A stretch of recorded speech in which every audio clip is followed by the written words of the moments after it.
السلام علیکم ناظرین، میں طارق اسماعیل ساگر آپ کی خدمت میں کچھ نئی گزارشات کے ساتھ۔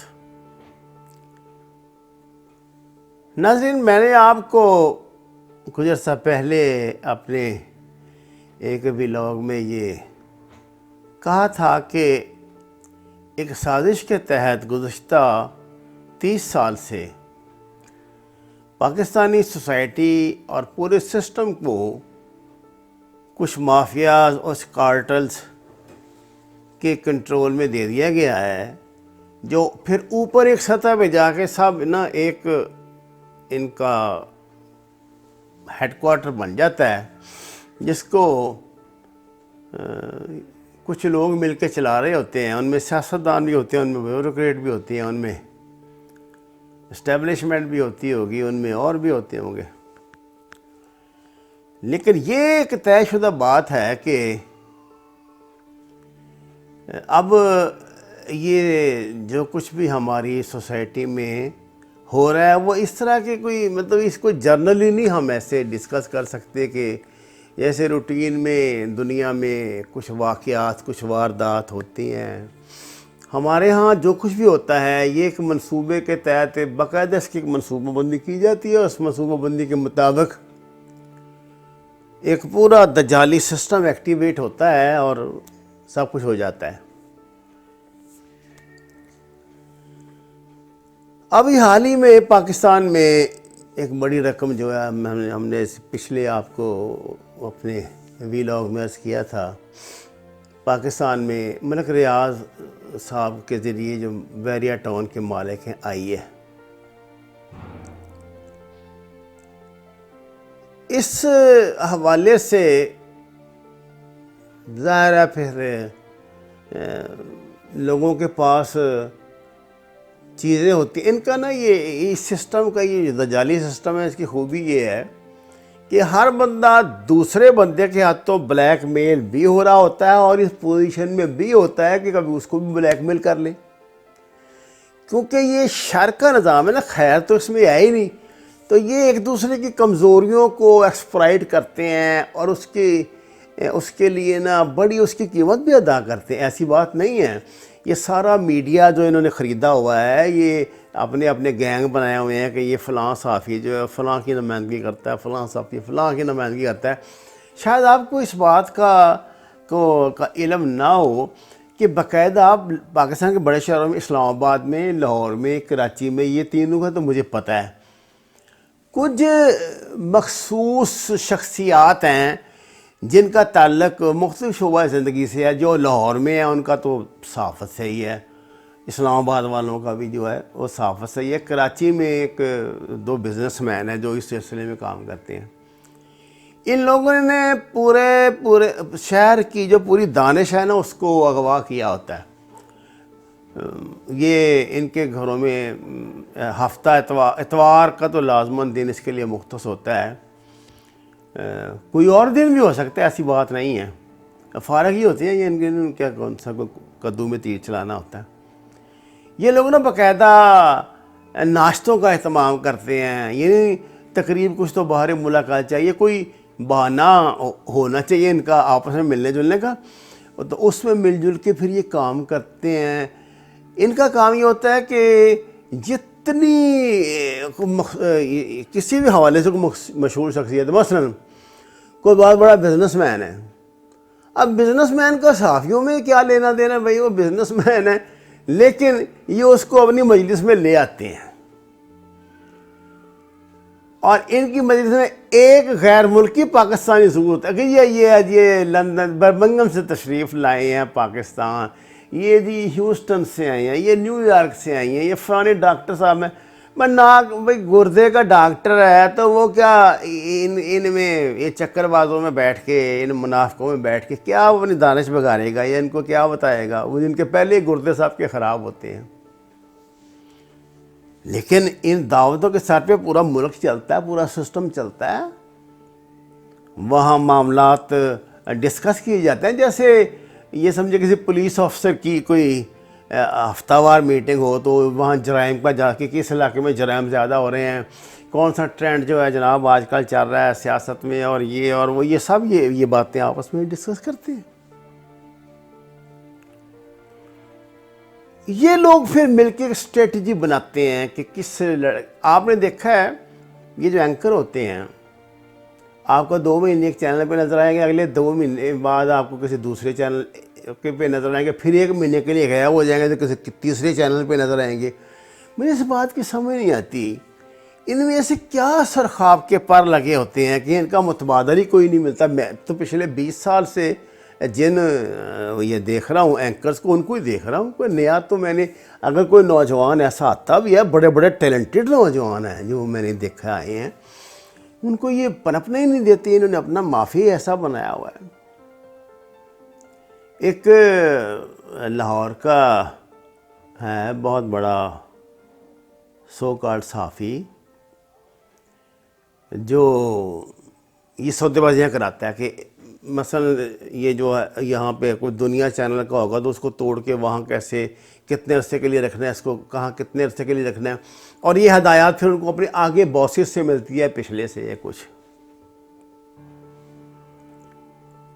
ابھی آپ کو پتہ ہے کہ جب یہ رقم جو پاکستان آئی ہے ملک ریاض حسین کے حوالے سے, بڑے چیخنے چلانے کے باوجود سوشل میڈیا پہ کسی اینکر کی زبان کو لکوا ہو گیا ہے صاحب کی, کسی نے اس پہ بات نہیں کی. کیسے کریں؟ فرض کیا کسی بھی لینڈ لارڈ نے 200 ارب کا کوئی غفلہ کیا ہے, کوئی زمینوں کو ہاتھ مارا ہے کیا ہے, وہ 10 ارب روپیہ ان کتوں بلوں میں تقسیم کر دے گا تو اس کو کیا فرق پڑے گا؟ وہ کرتے ہیں. یہ جو بڑے بڑے لینڈ لارڈ ہیں, یہ جو بڑے بڑے فیکٹری اونرز ہیں, یہ جو بڑے بڑے سیاستدان ہیں, یہ جو ڈیرے داری ہیں ان کی, یہ جو ان کی بدماشی ہیں, یہ اس لیے چلتی ہیں کہ ان کو پتہ ہوتا ہے کہ جن لوگوں سے ان کا واسطہ پڑنا ہے نا, جو معاشرے کی مؤثر قوت نافذہ جو ہوتی ہے معاشرے میں, وہ ان کی کیا قیمت ہے, اس کو کر لیتے ہیں, خرید لیتے ہیں. ابھی میاں شہباز شریف کے 25 جائیدادیں ہیں لاہور میں, چنیوٹ میں, ادھر ادھر جو انہوں نے سیز کی ہیں, یہ پہلی مرتبہ تو نہیں کی. آج سے میرا 11-12 سال پہلے بھی ان کا ایسا کچھ ہوا تھا. ان کے گھروں میں وہ اولڈ ایج ہوم اور وہ دارالعمان بنا دیے گئے تھے. پھر کیا ہوا, جب وہ واپس آئے سعودی عرب سے جلا وطنی کاٹ کے, دوبارہ ان کو مل گئے. تو یہ بھی 25 جو جداتے ہیں یہ بھی ان کو دوبارہ مل جائیں گی. بس وہ داؤ لگا کے باہر بیٹھے ہوتے ہیں کہ جب وہ ان کے حالات مناسب نظر آئیں تو اس میں چھلانگ ماریں, اور جو اپنا پچھلا نقصان ہے وہ بھی پورا کریں, آگے کا خرچہ بھی پورا کریں اور اپنا کام چلائیں. آپ نے سوشل میڈیا پہ دیکھی ہوں گی وہ تصویریں اور وہ خفیہ ریکارڈنگ وغیرہ جس میں شہزاد اکبر اور ریاض ملک جو ہیں وہ ملاقات کر رہے ہیں لندن میں کسی خفیہ جگہ پہ, گاڑیاں روک کے باہر ملاقات ہو رہی ہے, تصویریں آ گئی ہیں ساری, سب کچھ آ گیا. سوال یہ ہے کہ شہزاد اکبر نے اتنی بھرپور پریس کانفرنس جو شہباز شریف کے خلاف کی, یہ ان سے بار بار پوچھا گیا کہ یہ رقم کس کی ہے, پیسے کس کے ہیں. بلا کر تنگ آ کر انہوں نے ایک مرتبہ صرف کہا ہے شہباز شریف کے. اور آپ کو اس بات انہوں نے ایک مرتبہ ملک ریاض حسین کے کہا ہے.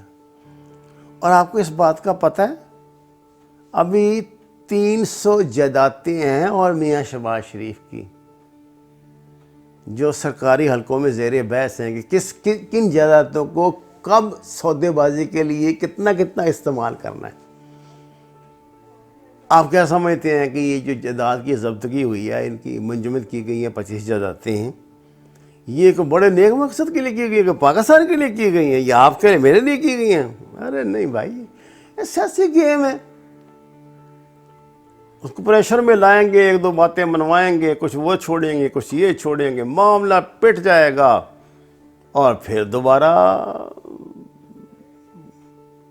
کہ پنچایت کا فیصلہ سارا گھوپے پر پرنالا وہی رہے گا.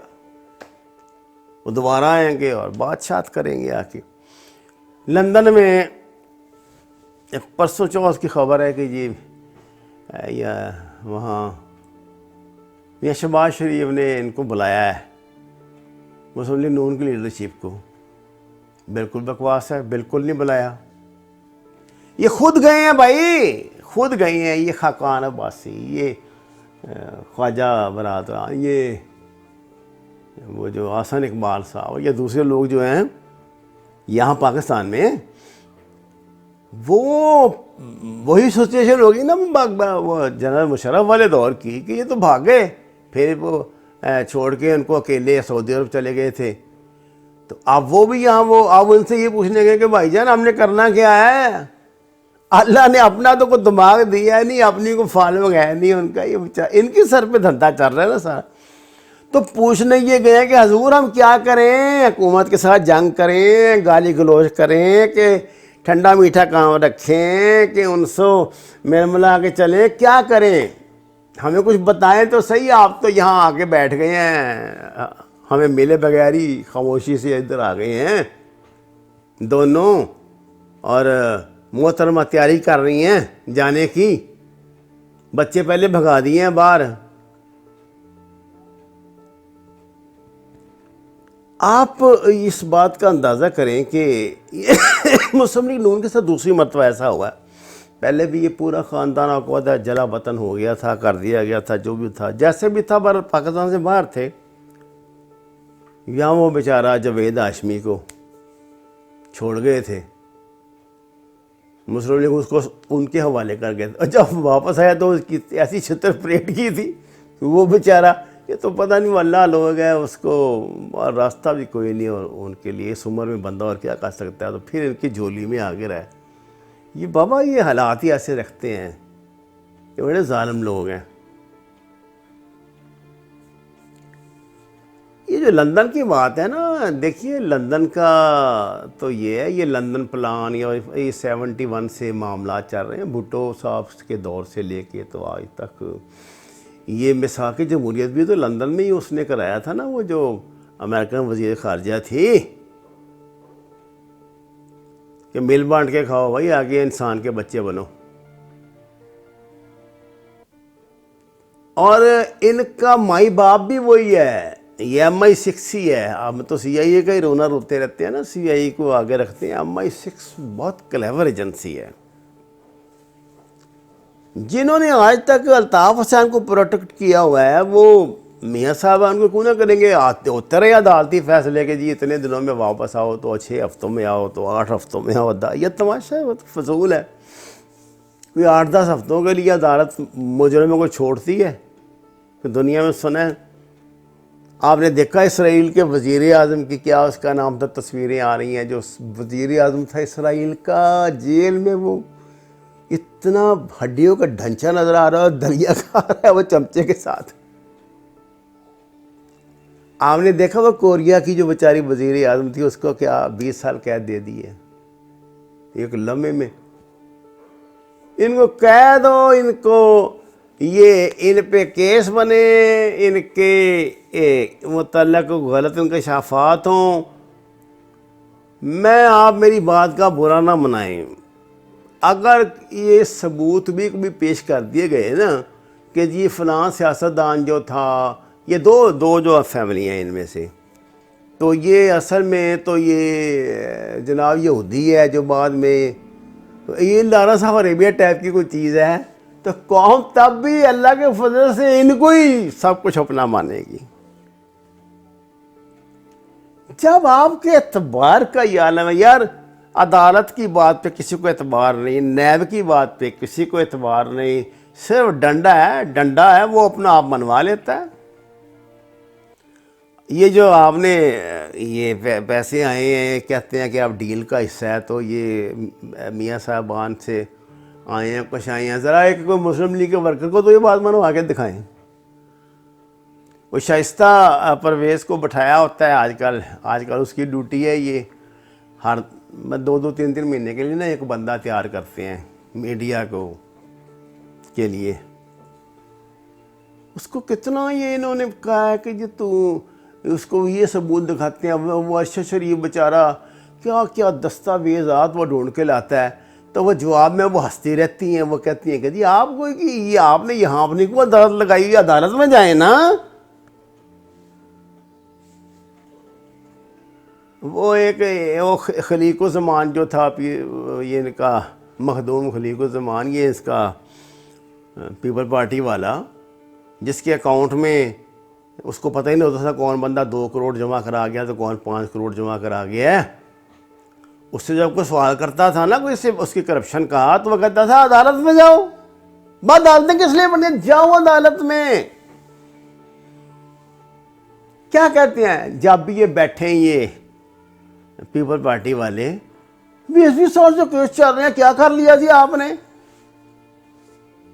آپ الزام لگاتے ہیں خالی اگر ہو تو عدالت میں ثابت نہ ہو الزام, ان کو پھانسی نہ ملے, ان کو سزا نہ ملے. آپ یہاں بیٹھ کے ٹیلی ویژن کی اسکرینوں پہ ان کو پتہ ہوتا ہے نا جو الزام لگانے والے ہیں وہ بھی اپنے بندے ہیں, جو الزام کا دفاع کرنے والے ہیں وہ بھی اپنے بندے, اور جو الزام کے خلاف بات کرنے والے ہیں وہ بھی اپنے بندے. ناظرین, یہ بیماریاں پہلے تو 2 ہی بڑی جماعتوں کو لاحق تھی نا, یہ ہماری تیسری جو اب آئی ہے ابھی سے مبرر نہیں ہے. آپ کو پتہ ہے نا عامر کیانی کا یہ کتنا بڑا سکینڈل نکلا تھا یہ ادویات کا, دوائیوں کا. ساری زندگی عمران خان صاحب 20 سال سے سینہ کو بھی کر رہے تھے یہ اس کے لیے ہیلتھ ایجوکیشن. ہیلتھ کا کتنا بڑا فراڈ یہ نکلا ہے, کتنے اربوں روپے کی دوائیاں وہ بیچ کے تو مہنگی بیچی ہیں انہوں نے. کیا کیا ان کو نیب نے پکڑا ہے, وہ پارٹی ڈسپلن میں ہے, اس کو جنرل سیکرٹری بنا دیا ہے, وزارت سے ہٹا کے جنرل سیکرٹری بنا دیا. مشکل ہے بھائی, بہت مشکل ہے. یہ جسٹس وزیر الدین کا کیا گناہ تھا جی, اس نے یہی کہا تھا نا کہ جناب جو ہم نے اپنے الیکشن کروائے ہیں یہ اس میں پیسہ چلا ہے, لوگوں نے ایک دوسرے کو پالیٹکس کا سہارا لے کے کی ہیں, چھٹی کرا دی. وہ ایک بیچارہ سینیٹر بڑا امیر آدمی ہے, وہ اس کا KPK کا, وہ جو اس کے ٹوٹ کے اس سے پیپل پارٹی سے ان کے پاس آیا ہے, خان زادہ جو ہے, اس نے کہہ دیا کہ جناب یہی کچھ تو پہلے ہو رہا تھا, تو میں آپ کے پاس میرا کیا فائدہ ہوا آنے کا. خان صاحب نے جناب وہ چھتر پولا اس کا کیا. اس نے کہا کہ تمہاری ایسی تہذیب پیپل پارٹی کے دور میں تو تم بولتے نہیں تھے, میرے دور میں کیوں بول رہے ہو.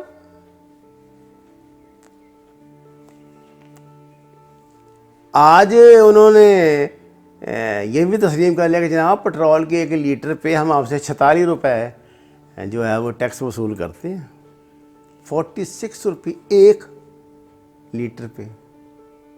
اور یہ وہ لوگ تھے جو کہا کرتے تھے اگر پٹرول مہنگا ہو جائے تو یہ آپ کا جو بادشاہ بے ایمان ہے, یہ ایماندار جو ہیں وہ تو میرے خیال 25 کے 30 روپے ایک پٹرول پہ 1 لیٹر پہ کماتے تھے. یہ تو 45 کا تو 46 کا تو انہوں نے قرار کیا, تو پتہ نہیں کتنے ہوتے ہوں گے.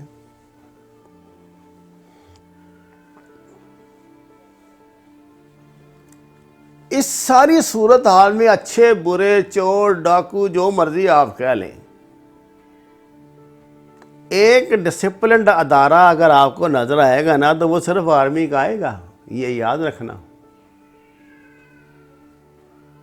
اب یہ بار بار اپنی توپیں گھما کے ان کی طرف لاتے ہیں کہ یار یہ کیوں بچے, ہم نے تو بچے کو یہ نشہ لگا دیا کرپشن کا, یہ بچے یہ کیسے بچ گئے.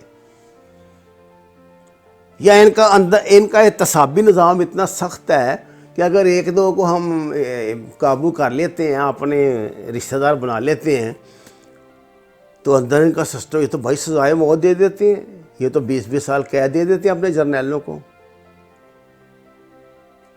اب ان کو اس کی بڑی تکلیف ہے. میں تو کہتا ہوں کوئی وہ دن نہ آ جائے جس دن یہ کوئی نتو فتو جا کے کسی سیشن کورٹ میں یہ ایک کاغذ پر لکھ کے درخواست دے کہ جناب یہ آرمی والے کیا انہوں نے اپنا قانون بنایا ہے, اندر یہ اپنا وہ کرتے ہیں, کورٹ مارشل کرتے ہیں. عدالتیں کس لیے ہیں جی؟ عدالتوں میں کورٹ مارشل ہونا چاہیے. اور اگلے دن سپریم کورٹ کے چیف جسٹس صاحب بلا لیں کہ ہاں جی ادھر آؤ جی, کتنے کورٹ مارشل ہوئے ہیں آج تک. وہ تو ماشاء اللہ قانون کے تو وہ ایسے ماشاء اللہ نقطے نکالتا کہ چیف جسٹس ہیں. انہوں نے تو جناب 20 سال سے جو قید کاٹ رہے تھے سزائے موت کے الزام میں, ان کو بری کر دیا کہ انہوں نے اپیلیں نہیں کی. وہ سیالکوٹ کی عورت سن لیا نا آپ نے, اس کے بیٹے کو کسی نے قتل کر دیا تھا. وہ بیچاری بڑی دردمند عورت تھی. پہلے اس کا خامد مر چکا تھا, ایک بیٹا جو جوان بیٹا تھا اس کو وہ ظالم نے کسی نے مار دیا, ڈڈو نے. اس عورت نے جوتی اتار دی پاؤں. اس نے کہا جب تک میں اپنے بیٹے کا انصاف نہیں لوں گی میں جوتی نہیں پہنوں گی. 7 سال وہ عورت مقدمہ لڑتی رہی, بدترین. آپ اندازہ کر سکتے ہیں کہ بیوہ عورت کتنا بھی کچھ ہو کیا کر سکتی ہے ایک طاقتور کے خلاف. بالآخر جناب اس نے عدالت سے اپنے بیٹے کے قاتل کو, جس کو جو ایلینس ڈڈو کے نام سے ہے, سزائے موت دلائی. چیف جسٹس صاحب نے جو بریت کا سلسلہ شروع کیا ہوا ہے پرانے قیدیوں کا, جیلیں خالی کرا رہے ہیں فٹافٹ, اس میں اس کو بری کر دیا. اس نے کہا کہ جی یہ تو اس نے تو کچھ کیا ہی نہیں تھا. اس عورت نے جس دن یہ اس کو بری کی ہے اس نے پھر جوتی اتار دی. اس نے کہا کہ میں ننگے پاؤں پھروں گی, انصاف میں نے نہیں اس کو چھوڑنا. چیف جسٹس جو مرضی کہتا پھر. ہوا کیا ہوا؟ اس عورت نے خود اس قاتل کو گولی مار دی, اپنا انصاف لے لیا اور جوتے پہن کے تھانے میں پیش ہو گئی. اتنا بڑا تھپڑ کسی عدالت کے منہ. سارا گاؤں کہہ رہا ہے کہ ہم نے اپنی آنکھوں سے اسے قتل کرتے دیکھا تھا, اور ہمارا جو نظام میں اعلیٰ عدالت کا ہو گیا نہیں یہ بے گناہ ہے.